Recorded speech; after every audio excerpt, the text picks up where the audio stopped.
Okay, Math 706, probability and graphing. Problem number 1, there are 5 red marbles, 8 blue marbles, and 12 green marbles in a bag. What is the theoretical probability of randomly drawing a blue marble? So the first thing we need to figure out is what is the total marbles? So the total marbles is 25. That will be our denominator. And then our numerator will be how many blue marbles are there? 8. Divide 8 divided by 25.32. Change that to a percent. You just move the decimal over twice to change it to a percent. And it's 32%.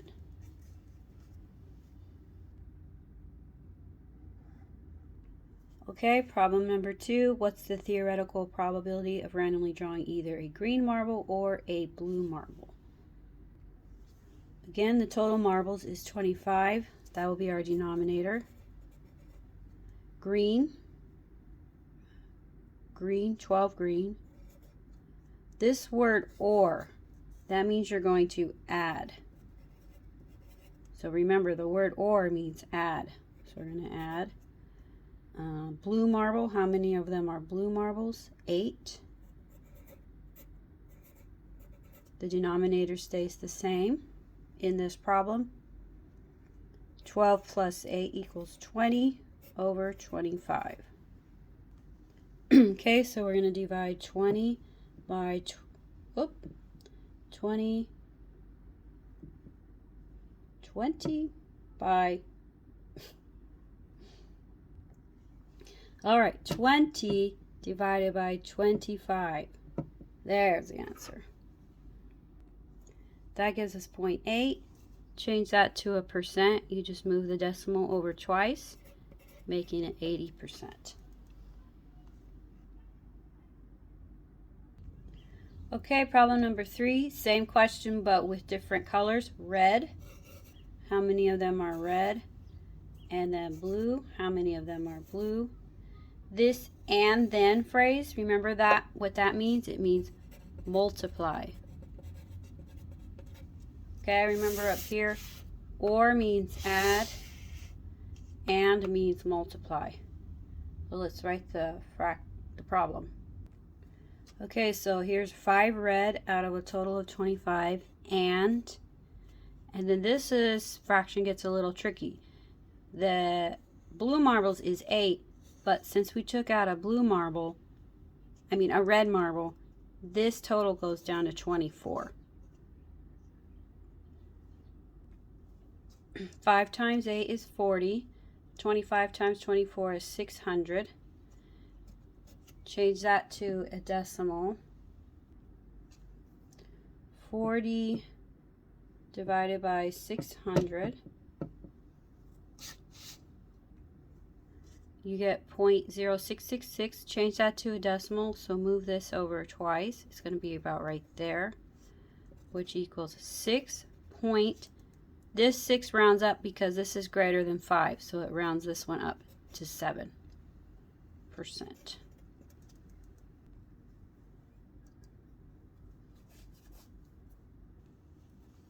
Okay, problem number 4 has this set of numbers and this set of numbers. In this problem, we're working with this, not this, okay? Several trials are performed with the results shown in the table. What is the experimental probability of randomly drawing a blue marble? We need to find the total results. 10 plus 12 plus 28. You get 50 total results. What is the experimental probability of drawing a blue marble? So our denominator is 50. Blue is 12. 12 divided by 50 is 0.24. Change this to a percent. Move the decimal over twice.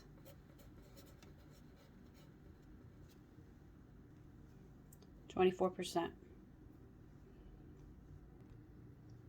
Okay, problem number 5 says one spinner is divided into 5 equal sections numbered 1 to 5.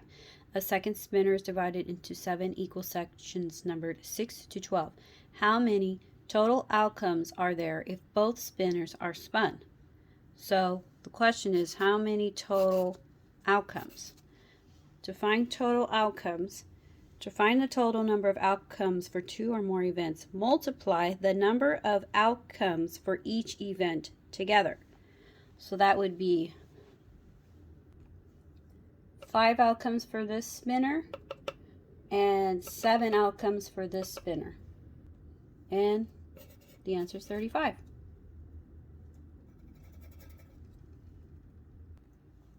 Okay, problem number 6. A regular number cube is rolled. What is the probability that a 5 will not be rolled? Okay, here's a dice, the sides of a dice. How many sides are not a 5? 1, 2, 3, 4, 5 of the sides are not a 5. 5 is your numerator. How many sides total on a dice or a number cube? 6. 6 is your denominator.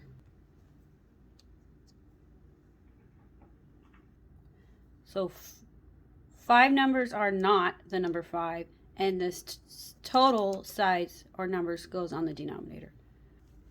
Okay, number 7. A spinner with 5 equal sized colored sections is spun with the results shown in the table. Based on the experimental probability, predict the number of blue results for 300 trials. Okay, so first we need to figure out total results. We got to add all these numbers. Okay, so we add all these numbers, we get 80. 80 will be our denominator. Our numerator will be blue, 15. And then we have to make a proportion where you put an equal sign and you're going to have another fraction here. We know the denominator of this fraction because it's the total amount of the prediction. So 300. This is our missing number. Okay, so it's blue over total, blue over total. To find the missing number, cross multiply and then divide.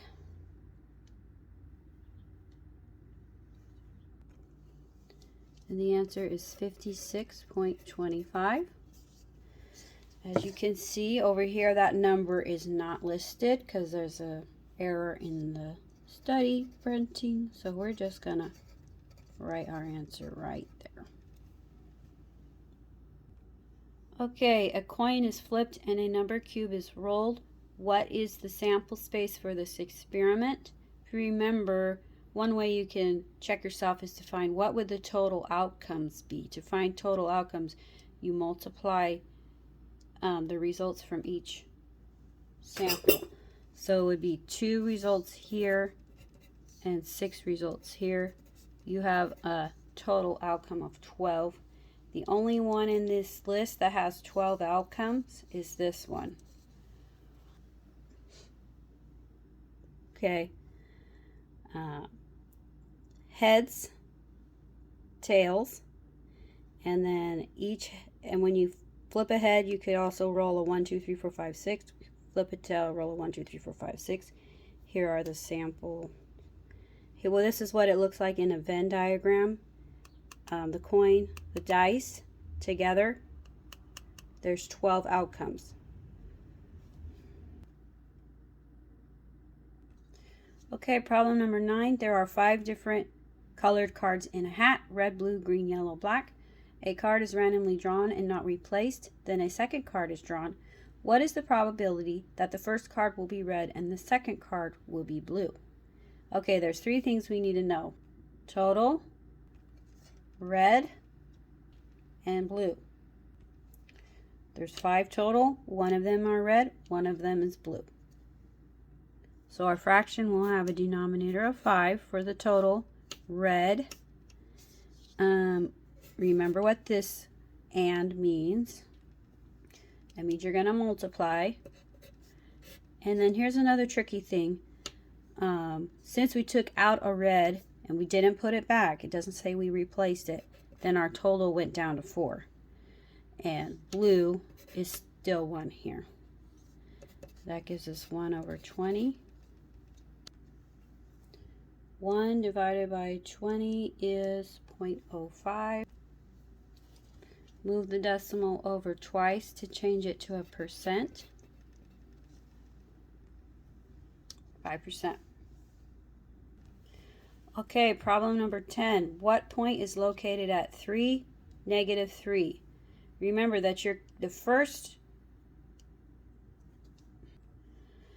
number, or the input 3, is counted on the x-axis, and the -3 is counted on the y-axis. So where do these two numbers intersect? 3 and -3? Right here at D. You can also start at the center and start counting on, first you count on the x-axis 3, and then you count on the y-axis down to -3, and you end up right there at D.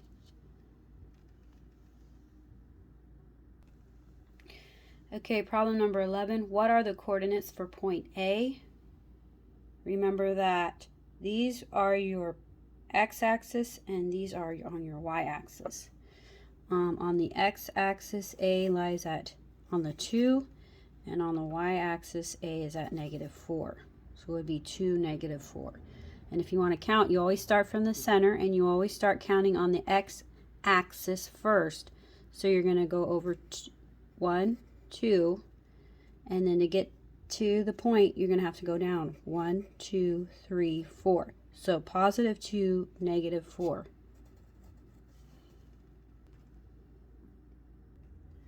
Okay, problem number 12. Which table represents this function? Where y equals 3 times x minus 1. What you do is you take this formula, and in place of the y, you put 1, 2, and 3. Well, they're -3s. And then in place of the x, you put 0, 1, and 2. And then you work them out to see if they are equal. Okay, the first one came out equal. 3 times 0 is 0. 0 minus 1 is -1. That's good. But we have to check these two also to make sure all three work. Okay, in this case, it didn't equal because 3 times 1 is 3, and 3 minus 1 is 2, not -2. And then over here, 3 times 2 is 6. 6 minus 1 is 5, not -3. So since these don't check out, this table doesn't represent this function. Okay, here's this. We'll check this one. This is what this one would look like.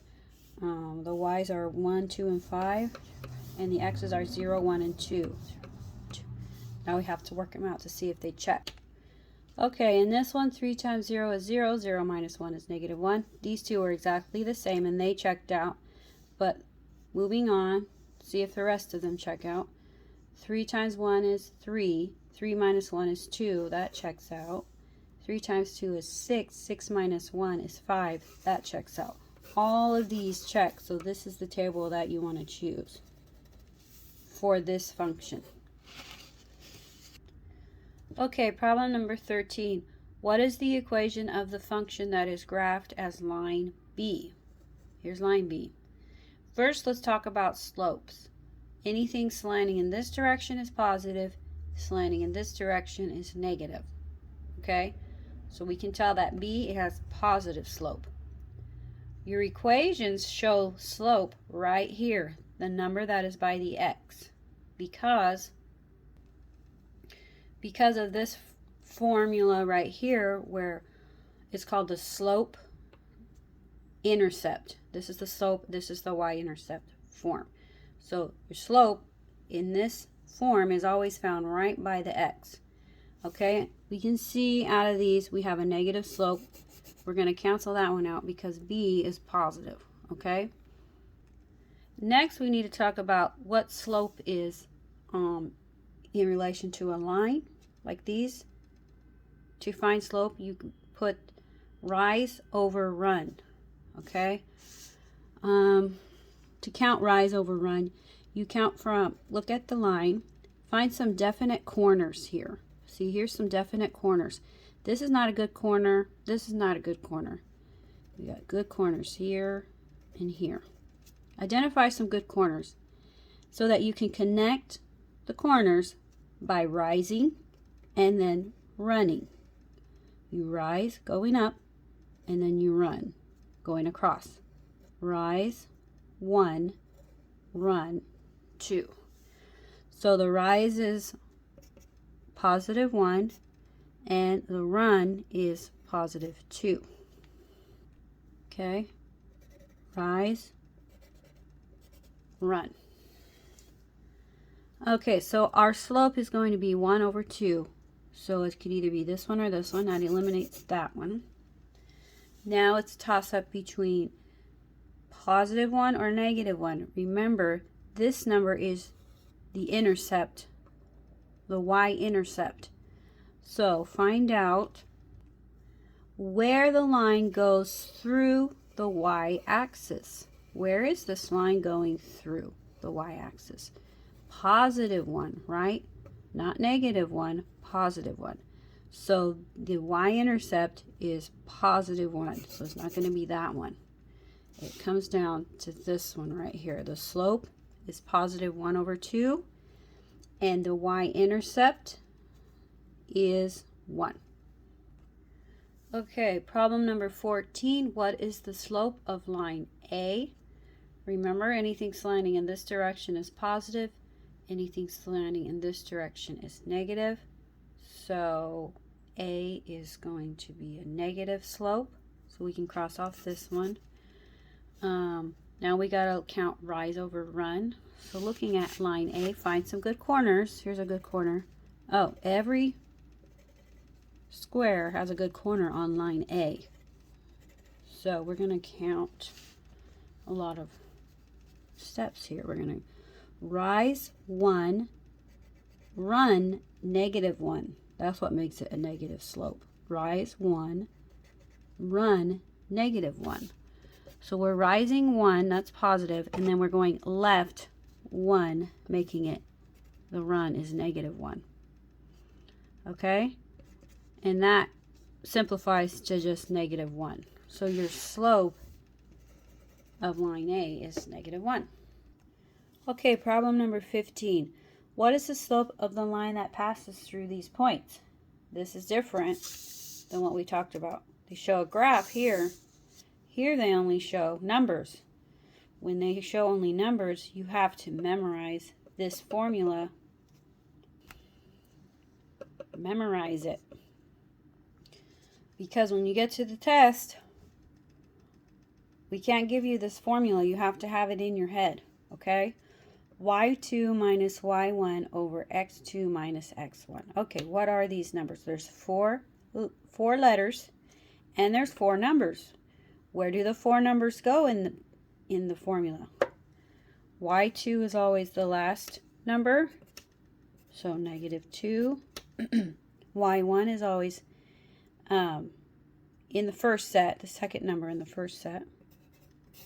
x2 is always the first number in the second set, negative 4. And x1 is always the first number, 6. So each set is always xy, xy. The 1s and the 2s are just because this was the first and this was the second. That's the only reason why these are 1s and 2s. It's just to label them. Okay, let's do the math here. Negative 2 minus 5 is negative 7. Negative 4 minus 6 is negative 10. 2 negatives in the division becomes positive. So the answer is 7/10. Okay, number 16. Which ordered pair is on the graph of the functions? Negative 1, 2. Let's see. Remember that these are all the x counted by the x-axis, and these are counted by the y-axis. Okay, negative 1 on the x-axis is here. Positive 2 on the y-axis is here.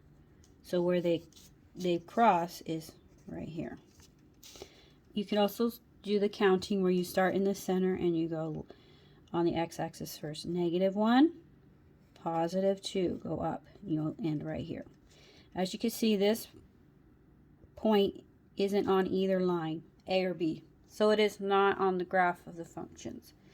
Okay, 2, 2 would be 2 on the x and 2 on the y right here. Count over 2, count up 2, right there. Since that's on one of the lines, this is part of the function. Let's go ahead and try to find the other two, -2 and -4. -2 on the x-axis, -4 on the y-axis. They cross about right there. You count over 1, -2, and down -4. And then -6, 4. -6 is this line. It's not labeled, but it's right there. So it's going to be on this line, -6, and then 4 on the y-axis. So it's about right there. And if you were to count it, you were to count over 1, 2, 3, 4, 5, 6, and up 1, 2, 3, 4. Right there. Which is really close to being on the line, but it isn't. When you extend that line, you can see this point isn't on that line. So the only point out of all of these on A or B is 2, 2. Okay, problem 17. Which line has a slope of -2? Remembering that this direction is positive. So we have C is positive and A is positive. So we're going to mark off those two because our slope is negative. Yeah, B is negative and D is negative. So it's a toss-up between B or D. We got to count rise over run now. So starting with D, let's find some good corners. And on B, there's good corners here, here, here, and here. Okay. D is rising 1 and running 2. I can see rise, run, rise, run. So D is rising 1 and running 2, and we already know it's negative slope. Okay, B is here. B is rising 2 and running 1. You can see a little better here. Rising 2 and then running 1. So 2 over 1. It's running. The 1 is negative because going up is positive. Going left is negative. So that's the negative. And that reduces to -2. So we know it's not D. So it has to be B, -2. Okay, problem number 18. There's several questions with y and x, and they're asking you for the slope. If you know this formula here, the slope-intercept formula, where y equals slope times x plus b, or the y-intercept, then you know the slope is always going to be this number right here. 3 is the slope of this line. 2/3 is the slope of this line. And this is the ghost number. It's not visible. But if there's no number there, you know it's got to be the number 1. Okay? So we got the slope of this line, 3. The slope of this line, 2/3. And here where there was no visible number, it was 1. Okay, problem number 19. Select all that apply given these 2 points, 1, 2, 2, 4. Which of the following are true about the line passing through these points? And then they ask you, they show you, is it the slope 2 or -2? Remember, you have to memorize this because you're going to use this in not just one problem, but 2 problems on the test. So make sure you memorize this. In order to find out if the slope is +2 or -2, you're going to have to use these numbers in this formula. Okay, do you remember which numbers go where in the formula? All right, I'm going to show you, but you need to memorize this. Y2 is always the last number, 4. Y1 is always the second number, 2. X2 is always found here at the beginning of this set, and X1 is always found at the very beginning, the first number. Okay? 4 minus 2 is 2. 2 minus 1 is 1. That reduces to positive 2. So it can be this one. It can be this one. Okay, next they're asking if it's a direct variation. How do you find that out? Direct variations will always reduce 1 over 2 to the same fraction, or simplify to the same fraction. Like 1 over 2 can't be reduced, but 2 over 4 can be reduced. And when it's reduced, it matches this one. Also, you could check it by using the calculator. You can divide 1 divided by 2 is 0.5, and 2 divided by 4 is 0.5. So they match. Direct variations will always reduce to the same fraction, or it's reduced to the same decimal. These two reduce to the same decimal and fraction. So yes, it is a direct variation. Then they ask you, is this point on the line? Well, in order for this point to be on the line, it needs to reduce to these decimals or these fractions, right? So let's check. -6 divided by 9. Oh, no. It reduces to 0.16666 negative. This point is not on the line. Okay, problem number 20, last problem. Select all that apply. Which graphed lines represent direct variation functions? You got A, B, C, and D. Well, what you need to know about direct variations on a graph, they are going to be straight lines, which is all of these, but they are also going to go through the origin, otherwise known as the center. That's the center. Origin is the center of the graph. You got two lines going through the center, D and C. Okay, before we end this study, I want to talk about experimental probability versus theoretical. Whenever they're talking about experimental probability, it is found by repeating an experiment and observing the outcomes. So, when you're doing the marble problems and it's experimental, your numbers will be a little off like this because you're actually doing the problem and figuring it out. Whereas in theoretical probability, that's what is expected to happen. Your numbers on theoretical probability are going to be a lot more, not as wacky as 7 and 3. It's just 1 out of 2, 1 out of 2.